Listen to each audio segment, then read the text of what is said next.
Ciara, Sherlock, what's the crack? Welcome to the Earthly Delights podcast. How are you keeping? Hiya, thank you. What is the crack?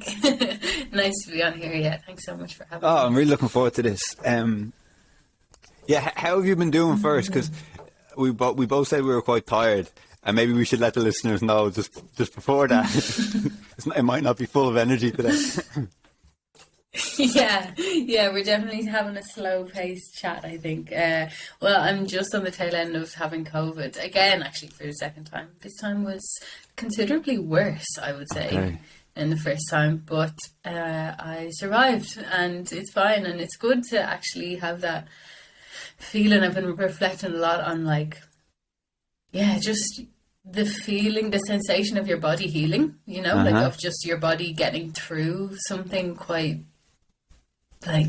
quite rough. Challenging. Yeah. So yeah, I'm coming back, but I have definitely been napping and just resting a lot. It's really takes it out of Yeah. me. So One thing, I had COVID maybe 2.5 months ago, and one thing that I really took was like, I'd never longed to go to the shop and buy some fruit like I did before. It was almost like after so long away from everything, I kind of just like, oh, it's just great that I can just bump into somebody and say sorry and, and purchase my food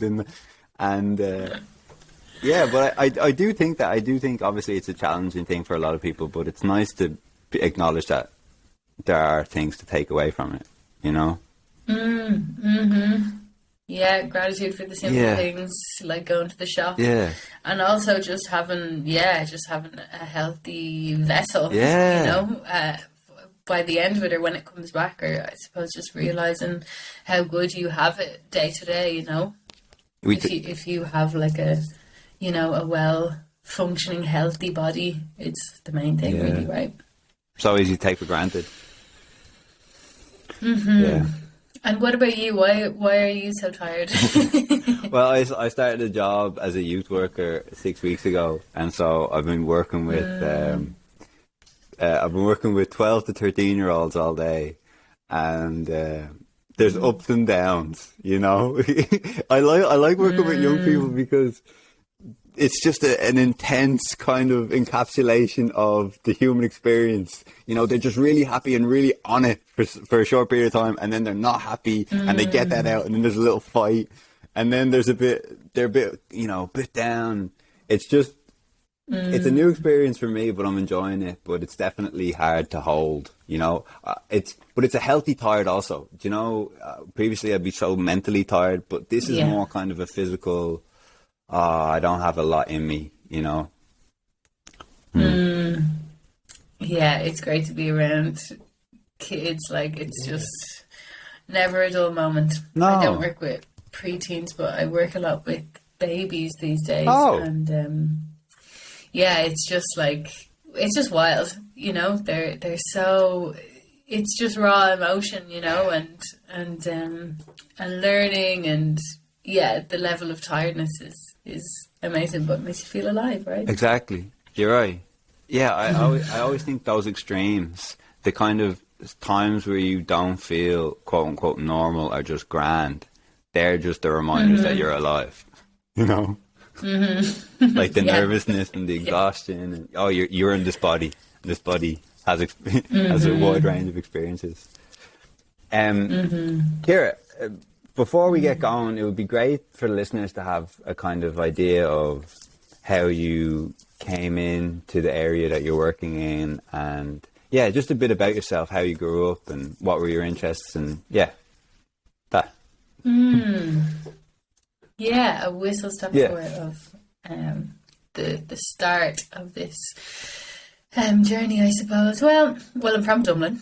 Grew up in Dublin, North Dublin, and I was always a very, I suppose, social person. I was always really passionate about bringing people together. That kind of started me doing event management in college, DIT, and I originally was doing a lot of event work, so producing like music events, festivals, that kind of thing.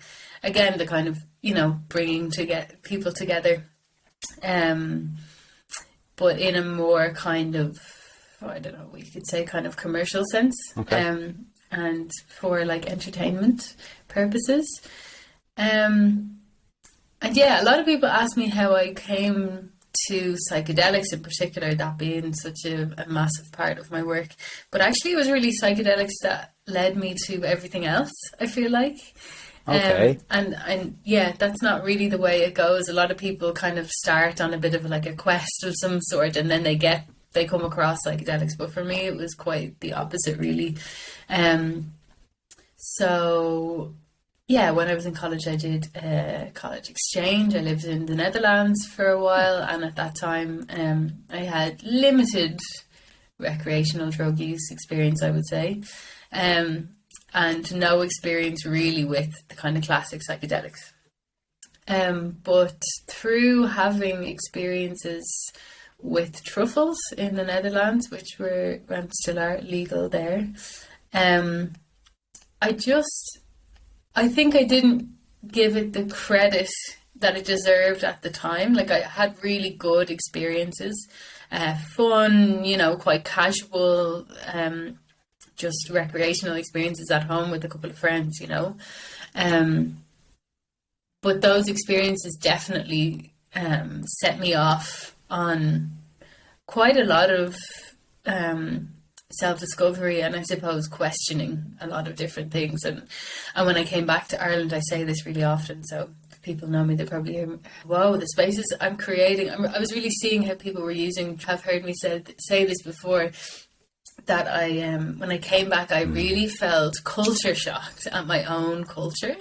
Like, when I came back and I was doing more events and, doing festival work particularly, I was really like drugs and alcohol included, and creating like actually quite a chaotic space that a lot of people have really mad or difficult experiences in. So that kind of, at that point when I came back home and I felt a little bit isolated because a lot of people that I knew didn't know anything about psychedelics. And I was also seeing drug use in like a totally new way, and quite I was realizing how unhealthy it can be, basically. So I started, I started doing harm reduction training. I was learning a lot about psychedelics. I did a couple of like integration trainings and a few bits like that in the early days that really gave me like a lot greater grasp on how to work with psychedelics. And this is obviously going hand in hand with my own experiences then, like that I was also just personally fascinated by and getting a lot from the experiences that I was having, as well as learning a lot about, just how to do it well, I suppose. So a lot of things obviously happened in that time, to put it briefly, I suppose. I started to do training in body-based therapies, as well as shamanic-based kind of counselling and therapy in Dundee Park in Navan in Ireland, with the Centre of Shamanic Studies.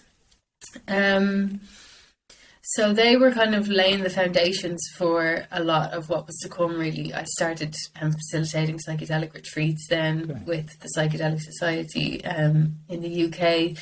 I ended up doing that for 5-6 years.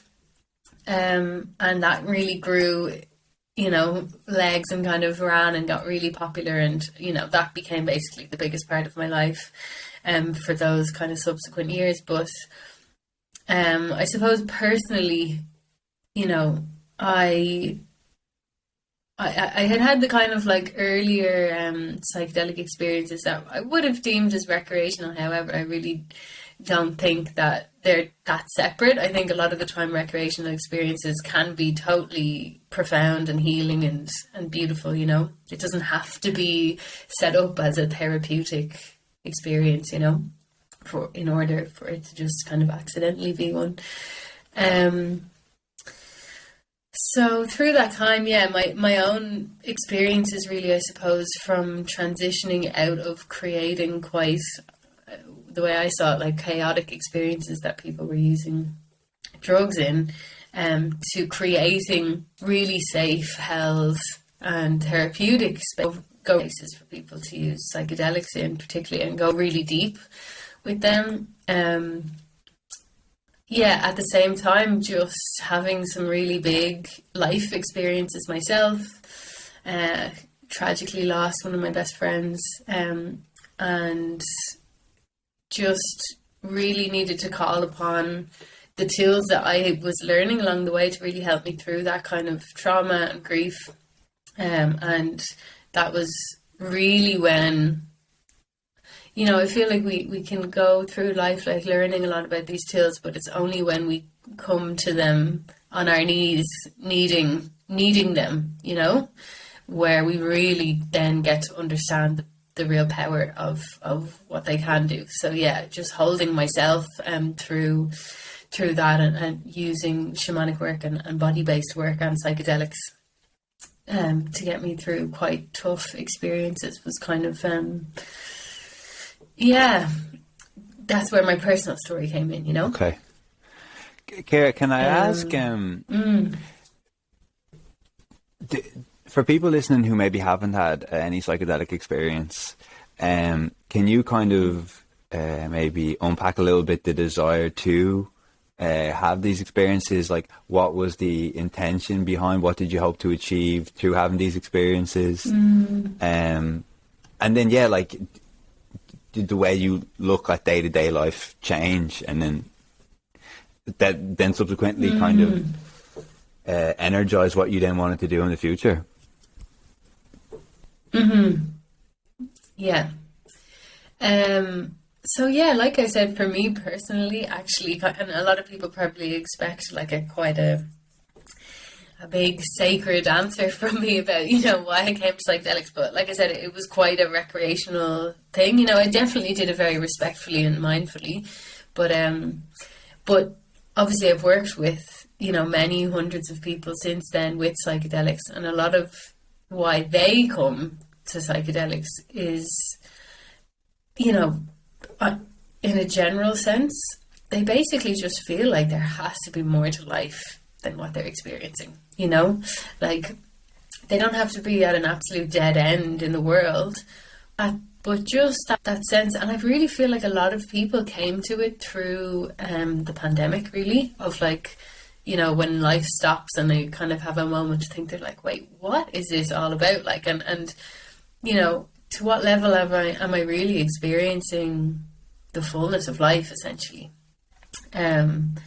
So a lot of people definitely will come to it thinking, you know, maybe they've had some mental health struggles, maybe they've just kind of realized that they've been in this cycle for years and years and haven't really allowed themselves to either reflect and heal some big things that have happened to them, or just open their mind, you know, and experience something different, you know. Now obviously there's a lot of especially in the last, you know, up to a decade, but especially in the last 5 years, there's been a lot of research that's been happening, a lot of, you know, new books, podcasts. Like, from what I can see anyway, everyone is talking about psychedelics these days. You know, we have Oprah Winfrey and like Joe Rogan and Tim Ferriss and all of these people who really are kind of shouting it from the rooftops. So there's also been a really big culture shift, especially in comparison to when I started doing psychedelics, and the only resource I really had was a couple of early things that MAPS were doing, and a website called Arrowid, which is a really great website that's proper old school, but it's kind of like an account of all these different drug experiences. It's a really great place to learn about, about all types of substances. So there's been a really big culture shift, so there's a lot more information out there too. So people are coming to it, the people like Michael Pollan, who's like just a really popular journalist, people respect him, and they respect, people who wouldn't be naturally in kind of psychedelic circles or whatever. They're, well, if he's talking about it, then there must be really something to it. So I think their psychedelics are now getting the credit they've always deserved in a way. But I suppose, I also have a lot to say about how they're also, they're getting the credit they deserve, but they're also quite glorified. And that sometimes kind of troubles me a little bit, when you see articles saying psilocybin cures depression, or MDMA cures PTSD, and it's just like snippets of one-liners that are very much kind of glorifying something that is just not that simple, and obviously I'm a massive advocate for psychedelics in general, but I also know very deeply the necessity of integration, and the fact that these studies, that they give these, they advertise psychedelics as the healers and the things that cure mental illness and things like that. It's really not. It's really psychedelic assisted psychotherapy. Like, they can't be separated. The therapy from the just taking, mushrooms doesn't cure, unfortunately, your depression. And like I said, recreational experiences definitely can be profound and healing, but at the same time, if we're talking about like mental illness, it's a very complex thing, and it's unfortunately not that simple. So there's a lot of work around using psychedelics that needs to be done if you want to if you want the results to be sustained. One of the best ways I heard it recently was that they won't do the work for you. Almost like they'll give you glimpses, experiences, special things, but it's not like then you go back to work on Monday and you're just this 100% changed person. Totally. And totally. it almost feels... And a lot of people come to me with that mindset, like... Yeah, a lot of people come to me with that mindset. They're like, okay, I've heard now, I read an article, and I've read that psilocybin cures, manic depressive disorder, and these really big, nuanced issues. Conditions. And a lot of what I spend my time doing is expectation management, basically, with people, Ooh. But sorry, you were going to say something. Oh, well, that was good what you said. I want to work on that a little bit. But just I was going to say that I think, unfortunately, it seems like the kind of overarching Western mentality has been taken on psychedelics, where it used to be like, I don't know, running will save you, or yoga will save you, meditation will save you. All these things that have never really said that they in themselves would save you, but they kind of get rebranded as like, you just consume or purchase this experience and you're saved, or you're fixed, Right. And so, but I think it would be great for listeners who are either interested in or have already had experiences, for you to talk about that kind of expectation management a bit more. Yeah, so I suppose I just like to really encourage people to get really serious about if they are coming to psychedelics with an intention to change, or transform something, that they just basically get ready to do the groundwork, because like you said, it's exactly that. They are tools. They are absolutely incredible tools, but it's like, the hammer won't beat the nail in for you. You know what I mean? Like, it's you that has to use the tool and really like put the effort in. So yeah, I would work a lot with helping people prepare, doing a lot of supportive kind of counselling, getting to the crux of issues, whether it's past or present for them, and just giving it space to explore. And then bringing, you know, a lot of different elements that I use that would come from the shamanic work that I do, would be, you know, bringing in different things, not just talking, essentially, not just kind of verbalizing everything, but bringing in rituals and different techniques that, you know, that are inspired by nature and inspired by ceremonial ways to symbolize different things and different processes, bringing them in.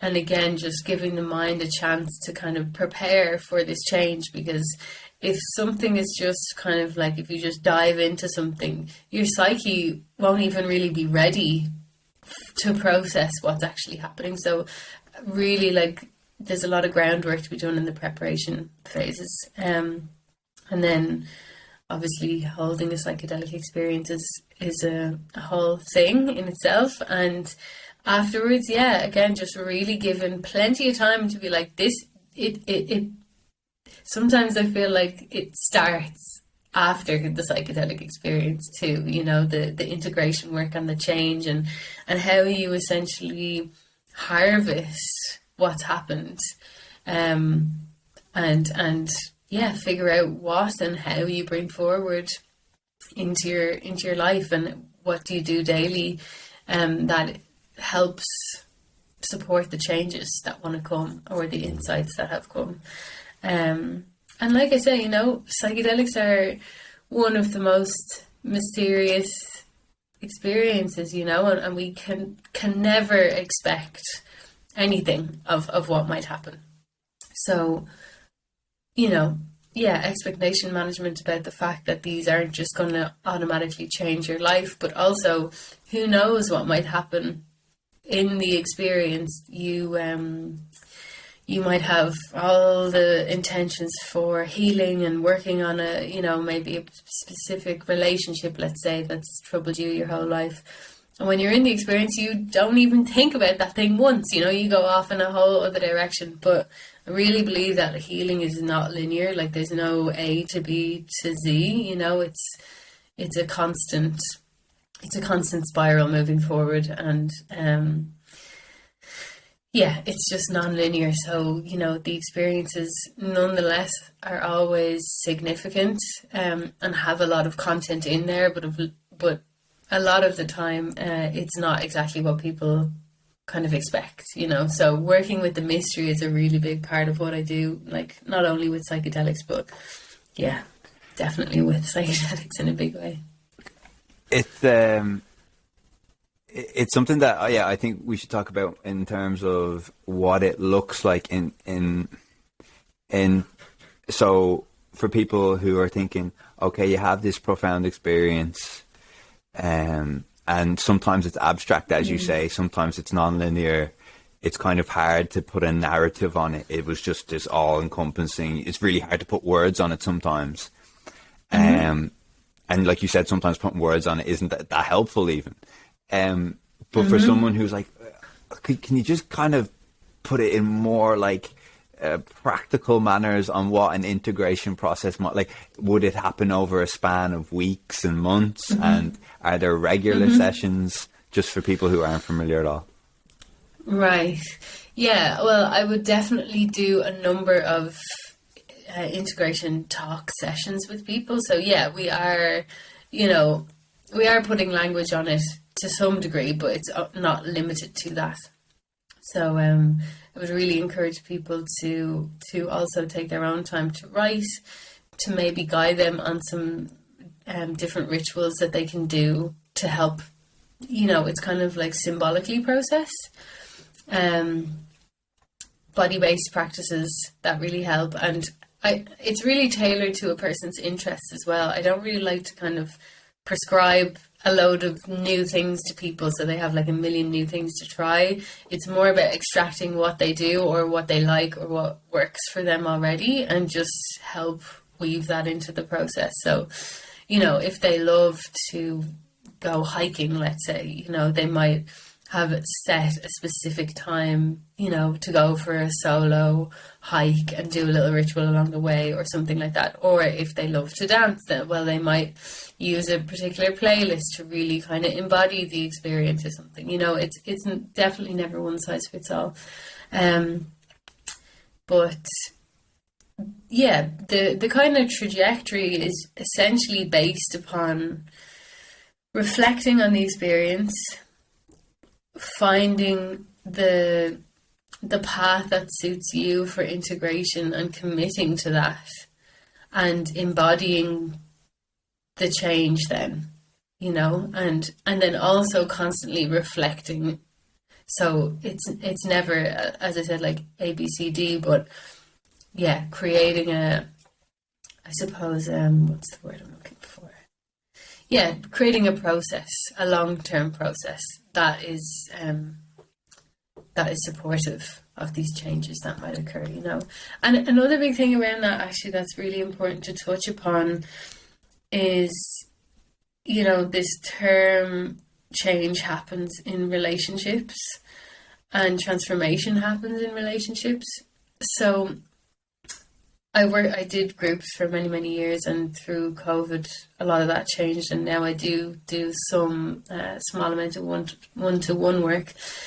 But there's a really important piece which is about community and which is about connecting with people, being witnessed in the processes that you go through, and just being held essentially by a wider network other than just you in a vacuum going through these massive changes. And I feel like actually that's kind of what happened to me back in the early days.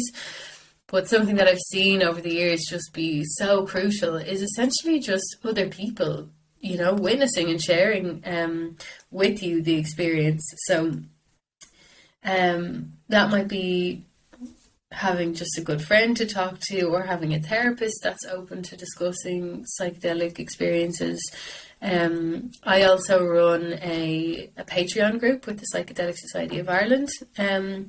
So that's like a monthly group basically that meet online and have discussions, and then I do kind of like informational videos around the themes that come up, and it's kind of a place where people can come who are interested in psychedelics and who can discuss openly just their journey and ask questions and work, you know, with me, but in a group as well, to kind of, yeah, just connect with like-minded people, which I think is really important. And there are psychedelic societies all over the world as well, in case, you know, people are not from Ireland.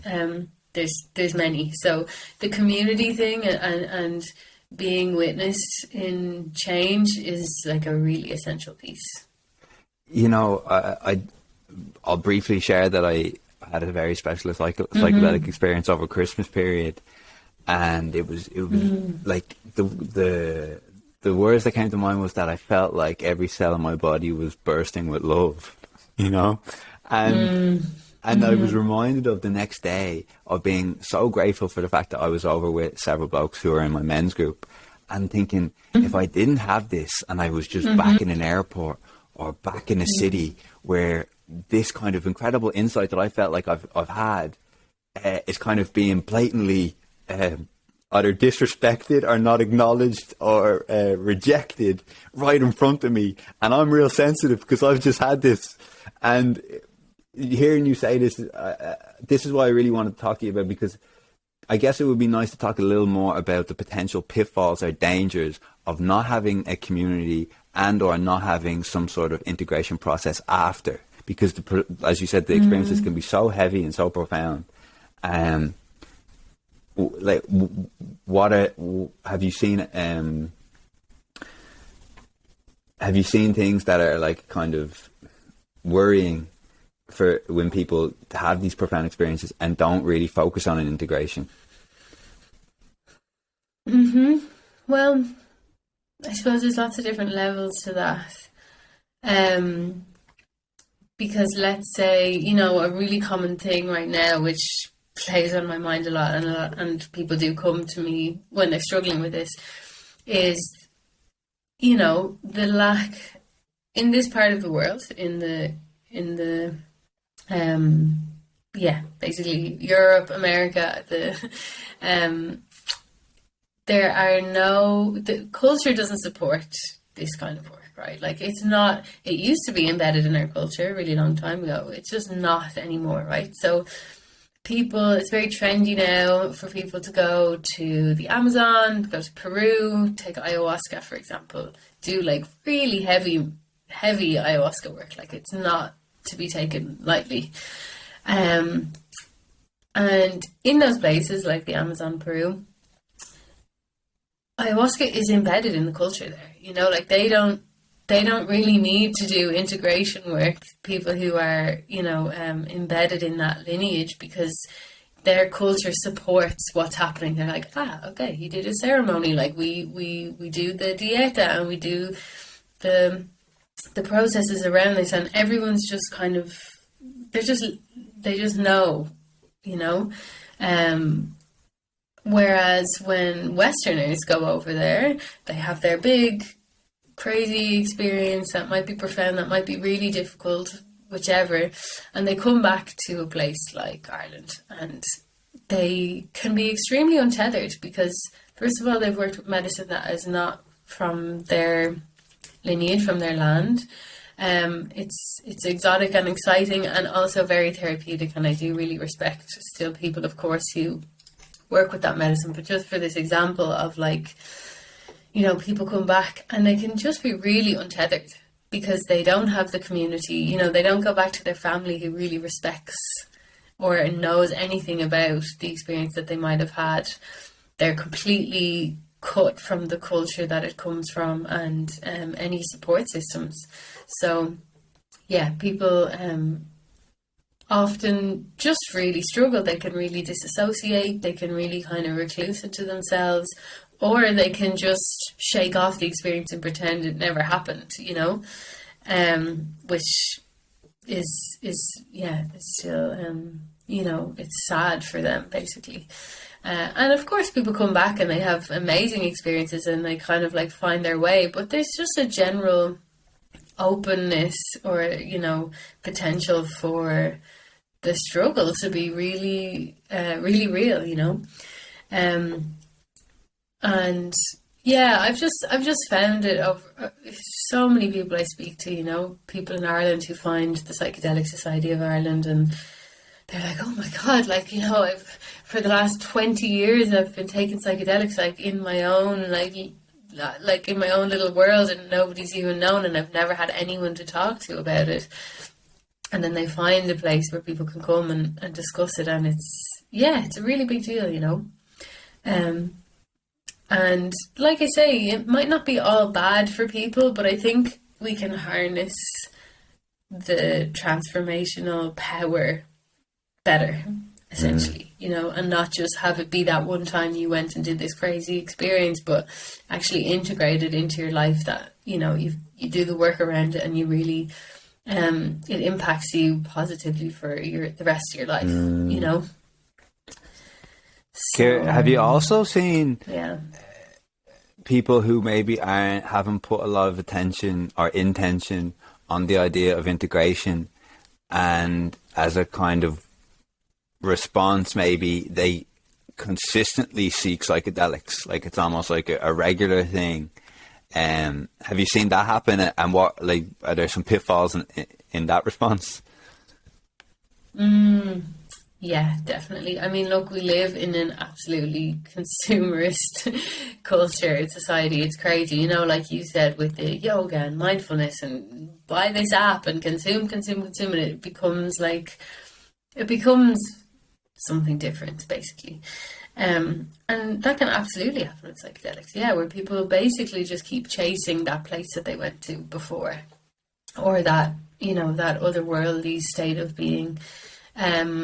So my kind of suggestions to people always are just wait until you feel like you've integrated or taken something from the previous experience, or just wait, you know, and don't rush into it, and do it again when you're ready, because, you know, psychedelics are definitely woven into my life, and I know that it helps people. You know, some people might then start microdosing, for example, or, you know, it might become a yearly thing they do on their birthday, or they do it seasonally or something like that. And that can definitely be healthy, like, you know, but I suppose it always just comes back to, are you chasing something, or, you know, do you feel that there's been a long enough time where you've actually integrated what happened last time and you're just ready for something different? But I do think that the more, well, how do I put this? Kind of like,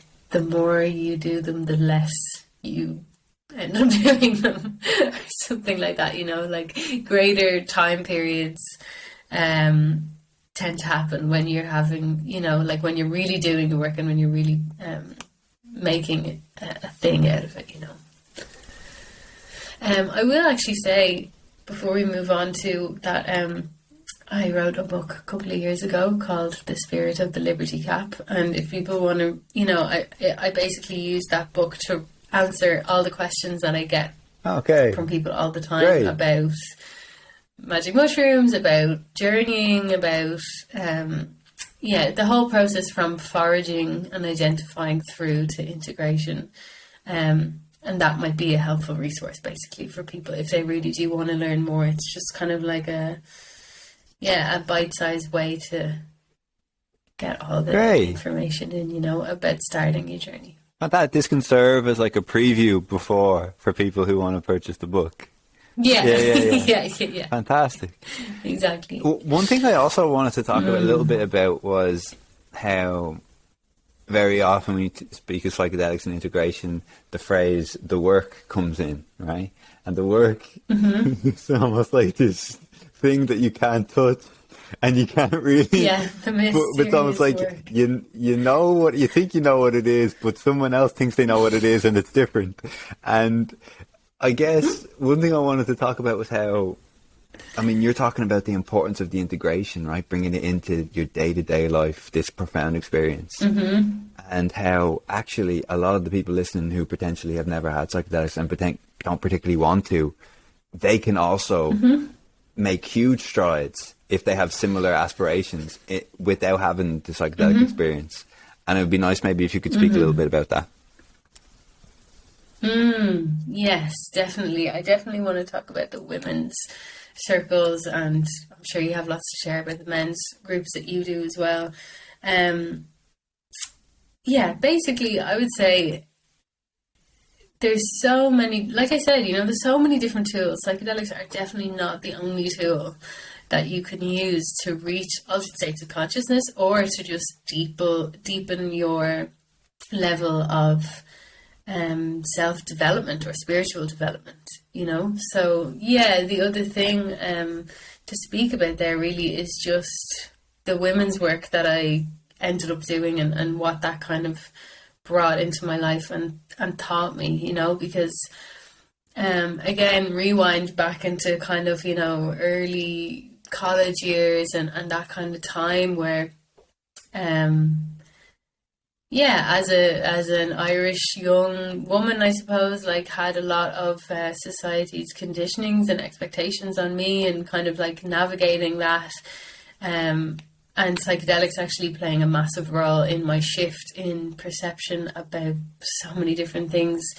You know, wearing makeup, for example, or just needing to fit in and do certain things or act certain ways because it was expected of me, or because I felt like I was unworthy, or, you know, all of these really quite big things that were kind of coming up for me, and I was just realizing started to kind of have an effect. But unlike psychedelics, it was kind of a bit of a slow burner for many years, but through meeting some amazing women along the way that I learned so much from, connected with, also really coming back to nature and doing a lot of nature connection work, I think really helps me tune in with what femininity genuinely meant for me. And this isn't, you know, having long hair and wearing long dresses, but like coming into alignment with nature and seasons and wildness, and, you know, that kind of work, I think, really influenced me very strongly. Reading some amazing books by some amazing women as well. I have a whole book list on my website if anyone wants to check out some books that have inspired me along the way, which I could probably talk about for a while, but I won't. So it led me to, actually what it was working, doing the Psychedelic Society of Ireland stuff, and noticing that a lot of the time I was actually the only woman in the room. Like, all of the events that I was holding, they were so male dominated, a lot of older males as well at the beginning. And I remember just really feeling like, you know, this isn't weird, but also like, where are the women? Like, you know, me as a young woman, like wanting to bring people together, and just really noticing like a very obvious lack of women in psychedelic spaces. So I started hosting like a Psychedelic Sisters circle in Dublin, and just really inviting women in to talk about psychedelics, and it was kind of like a mixture of a women's circle and a psychedelic integration group. But yeah, it just really led me to do a lot more women's work on myself, first of all. And then up into recent years, learning a lot about the rite of passage of childbirth, and training as a birth doula, and transitioning, actually, not fully still work with psychedelics, but working a lot more with women who are pregnant, birthing, and postnatally, just basically birthing in a more empowered way than the system that most women birth in at the moment. And yeah, it's really, you know, bringing into my awareness as well, like the lack of rites of passage that we all have as humans, but for me in my own life, you know, like more focused on women and what we miss out from not having rites of passage, whether that's, you know, going through puberty, or becoming pregnant, or, you know, going through different, you know, stages in our lives. So yeah, I run women's circles. I work with women now as a birth doula, but also run women's circles sometimes in Dublin about every 2 months. And they're really spaces. I've learned so much over the years about holding these spaces, you know, like, and you know yourself, I'm sure, the power of just creating space for people to be really vulnerable and really open, and to go around and share, you know, the truth of our human experience, and to just process and learn from each other. And yeah, most recently I've been getting quite experimental with going deeper into what it really means to be in a feminine space, for example, and moving completely out of like the logical, verbal mind of even just talking our experience, but experimenting with what it is like to just hold physically, nurture, you know, sing, dance, become fully embodied in celebrating our feminine body. And yeah, it's just so amazing what can happen when women come together in, you know, what needs to be a pretty brave space, but at the same time is so open and welcome for anybody, even if no one has ever heard of anything like this. It's I think it's really necessary, because as women, and also as men in their own way, you know, we carry so much jealousy and, you know, comparison and shame and all of these things that they just don't serve us living the fullest versions of ourselves, you know. And there's so much healing in same gender spaces, and of course there's so much healing in mixed gender spaces as well.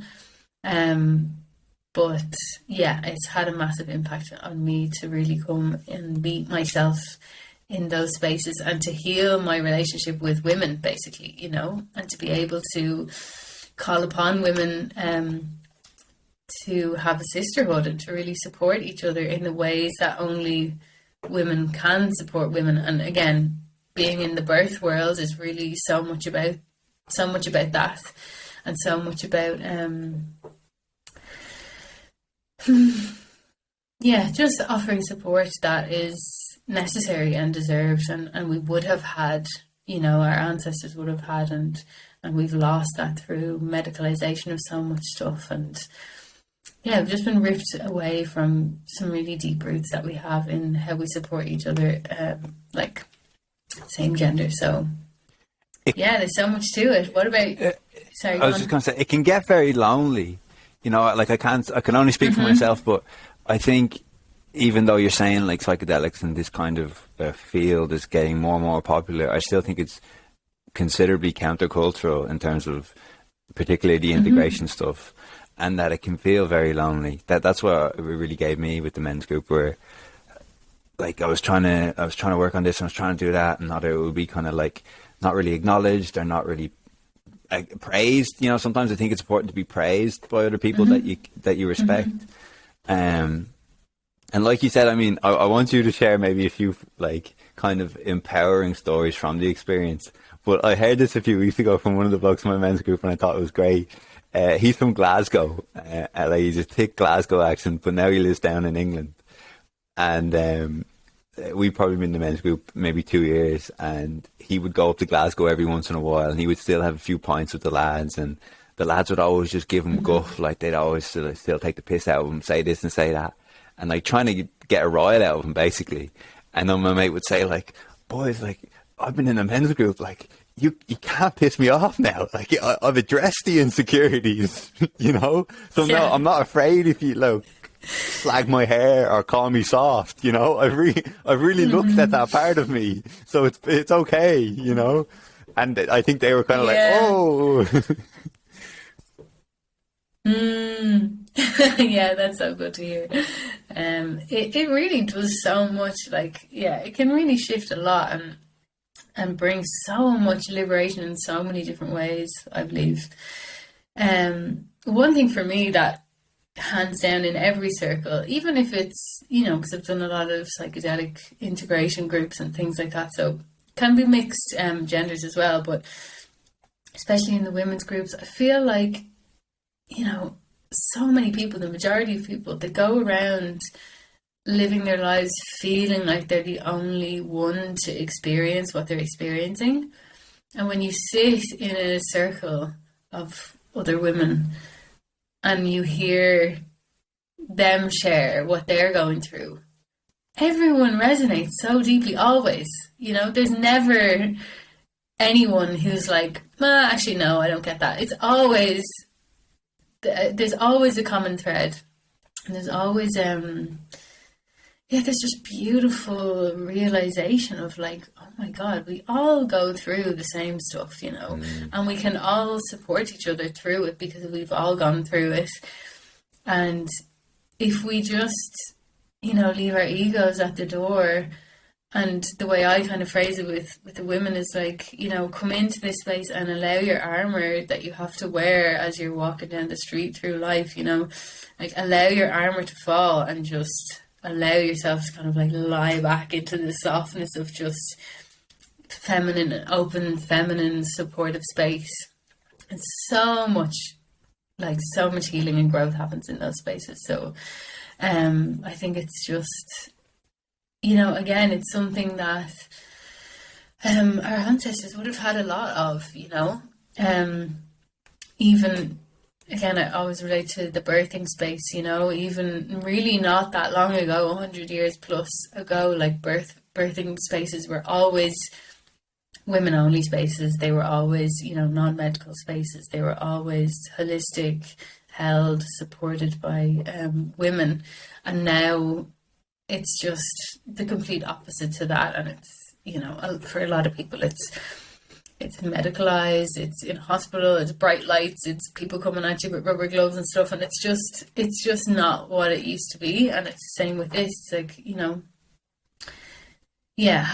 having those spaces, there's a lot to be said, and having the support of women and women who've gone through similar things is just, there's so much medicine in it, like an So it's opportunity. always that, you know. Hmm. I was just going to say, like, an opportunity to be authentic is pretty rare out here, you know, and to have that like Yeah. on a regular occurrence, it's so liberating. I mean, you probably feel so much lighter coming out of it, and so much more connected. But for people listening, or for women listening who think, I think I heard of it once or twice. Like, is it like that, or is it like this? Could you maybe, like, if it Oh, is a bit of how. like mystification, could you maybe like bring it down a bit more for people who are kind of like, let me learn a bit more. Right, yeah, on basic practical terms. Yeah, so I would hold a space. It is always, you know, I always add little bits here and there. It depends on what I'm feeling or what we're feeling or what season it is. But in basic terms, there'd be a group of, you know, between kind of 10, 15 women. We sit together in a circle. We might do a little bit of meditation, a little bit of grounding the body down. Probably share tea or maybe cacao. And pass a talking piece around. So whatever. Sometimes I work with like themes, and sometimes it's completely open space. But it's really just an opportunity for women to, rather than saying, yeah, I'm grand, as we all do, you know, to really actually say, well, you know, what is really going on for you, or how do you relate to this certain theme? And we go around once or twice sometimes, and again, it's just that kind of like softening into the truth and authentic experience of women. I like to often bring some sort of embodiment practice into it afterwards, you know, whether that might look like dance or might look like a touch exercise or something like that, to kind of bring us into the body. Because again, a lot of the time we're just stuck in the head and stuck in the verbal expression. Could also look like art, could also look like a ritual. But on basic terms, yeah, generally something, you know, embodied might happen to kind of help that land and move through. And that's essentially it, you know, like all sorts of fancy things can be thrown in, but essentially sitting in a circle and just coming into connection with yourself and sharing with your fellow sisters is the core of it, you know. And it's simple and it's so powerful, you know. It is one of those things where it can only be undersold because words don't really give it any justice. So you're just like, if you're somewhat tempted, Yeah. you kind of just have to give it a go, because Yeah. I don't think, I mean, I don't think I've heard someone who's had a circle experience to say it was a bit underwhelming, you know. But actually, I did hear this fantastic quote from a guy who was talking about men's circles a few weeks ago, and he said that he actually had somebody come into his men's circles and said that he didn't feel like he was getting anything. And then the guy said, well, that's probably why, because you're coming here to get something when really you also have to give, you know, like it's this kind of Totally. like magical space where you can only get if you give, you know? Yeah, completely. And again, it's a consumerist mindset, right? Of, right, I'm going to this thing and I'll be disappointed if I don't come out healed, essentially. And it's what we put in that we get out, you know. And yeah, it's even just stepping into vulnerability that is actually can be really difficult for some people, you know.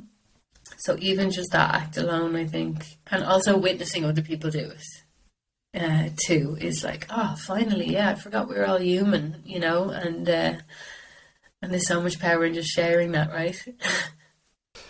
So much so. I mean, when you shared that a few minutes ago about how when someone shares something, literally 99.9% times everybody else relates.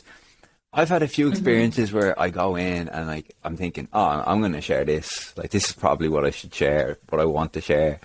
And then someone beside me shares something. I'm just thinking, wow, he's up there. You know, he's like, I need to go deeper. Yeah. Like, I need to really bring it in because he's bringing it in. And it's like the nicest competition. It's not even a competition, but it's the nicest kind of like encouraging of each other, going like, here, I'm vulnerable, man, let it all out, it's okay, you know? Yes, exactly. You're so right. Like as you go around, and by the time you're at the end of the like second round, everyone's like so open. Yeah, it's really special. And everywhere needs it. I really believe, you know, like, there are some, you know, basics to what it means to hold a circle and what that looks like. But at the same time, I really think that if anyone wants to try it, go find someone who does it locally. As I said, I do them in Dublin every 2 months or so. And you can find more info mostly through my newsletter is probably the best way to find out when they're on, which you can sign up to via my website if you want to. But yeah, you know, I do think that once you go to one or two, I really I want to empower people, you know, like you don't have to be, you know, a therapist or a counsellor or really experienced in women's work to simply bring women together to go deep, you know. So I really always encourage people to, set one up locally. Literally every town in the world needs one, you know, and the more local, the better. So yes, you're right.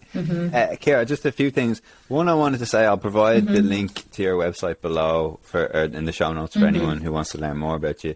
Two, I didn't want to feel like I was skipping over the natural birth as well. I think that almost deserves a separate kind of podcast in itself. So maybe we can talk about that at a later date. Before I ask the final question, I would also like to ask, is there something that you don't think I've kind of asked or like provoked that you think maybe just in and around this theme, I'd like to share this?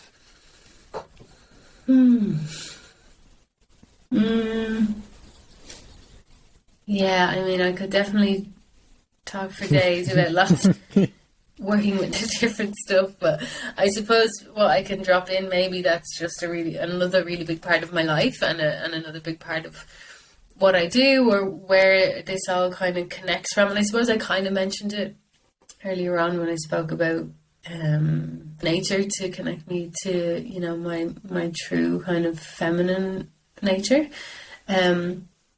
But on a broader scale, because the book also, it really includes psychedelics as well. And, you know, it really speaks a lot about foraging and connecting with the land and connecting with the spirit of the land. And yeah, something that's really been a massive part of my life is just coming back to nature.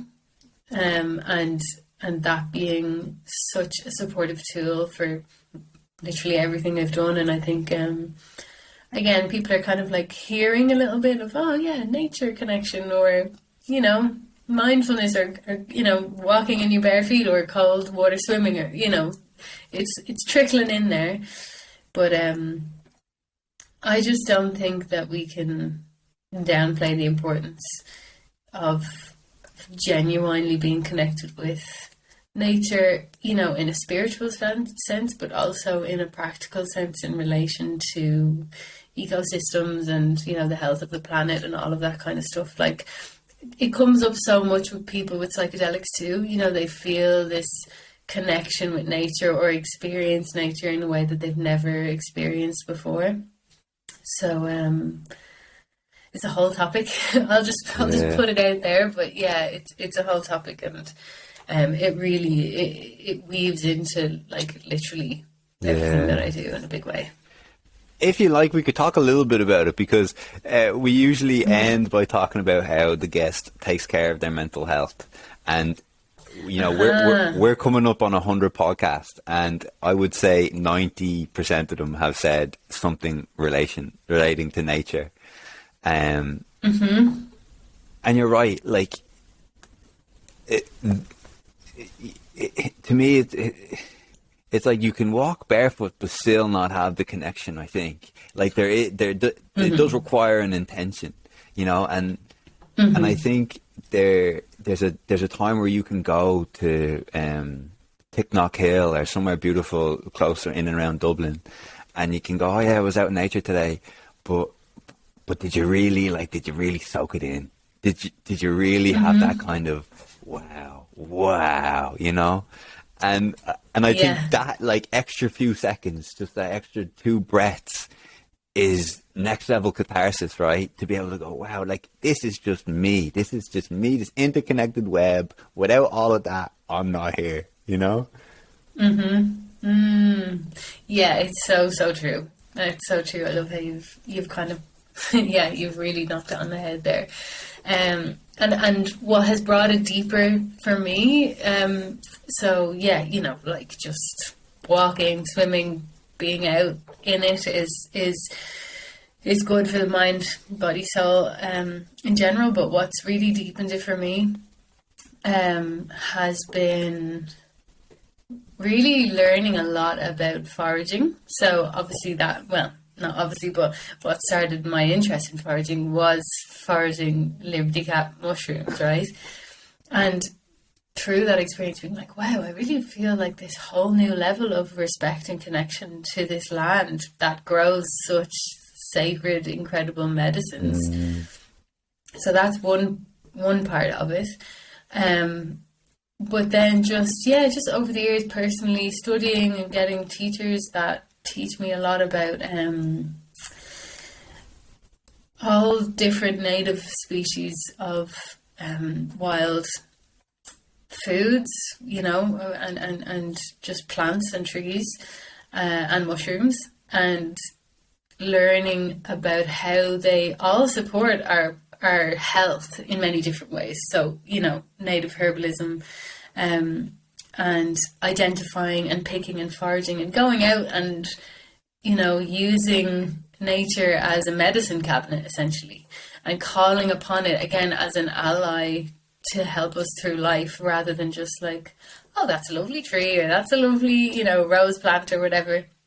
So really like learning about it in a new way where I'm like, you know, the elderflowers are out now, and there's the hawthorns, you know, I'll pick them in a few weeks when they're ready, and connecting cyclically to the world in a new way has really deepened it massively. And also just growing food myself, like I'm a really passionate gardener, and again, just on so many levels of it being really good to just get your hands in the ground, but also for sustainability and for health, and yeah, there's a lot of, and then obviously, of course, like spiritual connection to the land in a different way too. There's just so many different ways that nature connection can go way deep, rather than like getting out for your hour walk once a week kind of thing, you know? I hear you. I had a retreat in Harris, an island off Scotland, last September, and I wrote a little piece about it, and I had a section about nature and how I felt like, because my mind was so still, it was almost like nature was just teaching me loads of stuff. You know, I was just there and just watching, and it was just kind of showing me the ruffles and tumbles of it all. It wasn't all beautiful, but it was just life encapsulated, you know. And I didn't. There was no book. There was nobody narrating it. It was just in my face.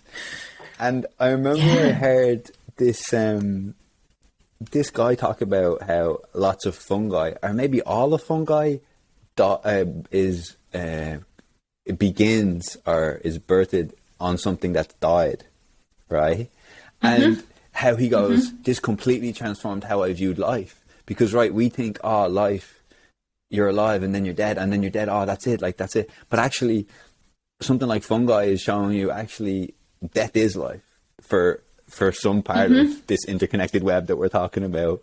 And if we could look at it like that, it's a lot easier for me to go, okay, so I'm just like part of this all ever going process, hopefully, of just life, death, and totally. Yeah, it's a special thing, isn't it? And then I'm sure you've had a few days where you're away from nature, and then you or maybe a week or two, and you're kind of been in the cities and in the cars and in the offices and the laptops, and you're just like, it's almost like you're a drug addict and you've gone without the drug, no? Yeah. Yeah, definitely. I definitely start to feel a bit weird if I like haven't seen a tree that doesn't have like concrete around it, you know, in a city for a while. I'm like, whoa. Yeah. But yeah, it's true. I actually I was thinking a lot about this just over the weekend. I was at a birth keepers gathering, Cool. and there was a lot of talk about death actually, because as you work with the portal of life, so you naturally are very connected to the portal of death, because actually they are the same portal pretty much. But yeah, just really thinking about how, you know, life is necessary for death and death is necessary for life. And essentially exactly what you say about, you know, mushrooms being the decomposers, they only live from dead things, and also the fact that nature in general, it just tells us that life goes on, you know, like seasonally every year, you know, there's life and there's death, and there's life and there's death, and the trees, you know, they get their leaves and the leaves fall and they go back down and they come back again, and it's just like, it's so obvious, you know, like nature couldn't be more obvious with the message of, you know, life is a cycle. You're here and you're not here, but you're always a part of it. Yeah. So, yeah, it was nice to just kind of directly reflect on that again recently. Lovely. Well, here, I'm really glad we had this conversation. Me too. Yeah, thank you so much. It's been nice to chat. Thank you. I think we got a bit energized actually. We're not so tired anymore. If someone skipped from like 4 minutes to 58 minutes, they would be like, whoa, what happened there? Was it psychedelic? Yeah. No, yeah, you're right. Yeah. So yeah, thanks so yeah, much. no, thanks. For having me. It's been really nice. Like I said, I'll link your website in the show notes for anyone who wants to learn more.